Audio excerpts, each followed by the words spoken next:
Hello everyone! Today is my rest day.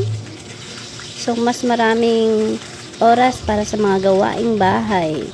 Andiyan, nagluluto ako ng pagkain at baon ng mga anak ko. Matching pitik ng mantika pas. At tayo mga nanay, talagang magaling mag-multitasking.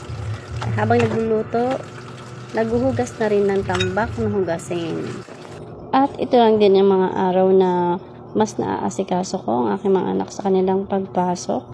Mga oras na naaayusan ko ng buhok ang aking bunsong anak. At kapag nakapasok na ang aking mga anak sa kanilang school, pati ang aking asawa sa kanyang trabaho, ito na yung oras para ako ay maglinis ng bahay,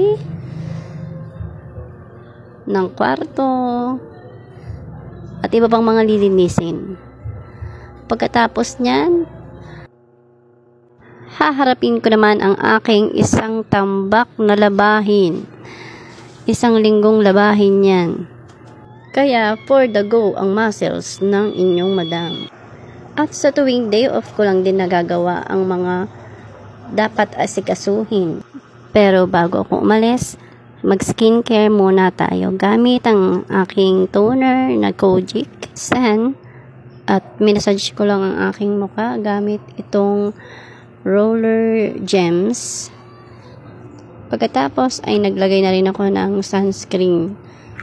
Importanteng nagsa-sunscreen tayo bago tayo lumabas ng bahay. Protection sa ating balat, lalo sa mukha.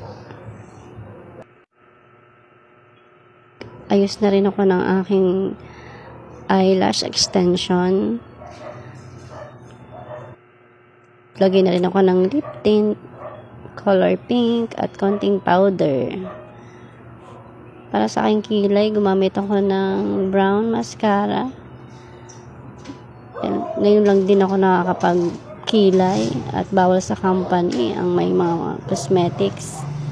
Kaya dapat i-aura sa mga araw na walang pasok.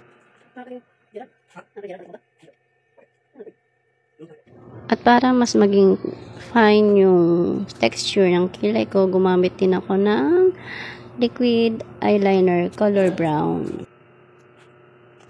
At konting ayos lang ng buhok at ready na tayong rumampa. Tanghali na. Okay na yan at kailangan na nating umalis ng bahay. At andito na rin ako sa wakas sa aking dapat puntahan. Kailangan ulit magtiyagang mag-intay at pumila. That's all for today. Thank you for watching.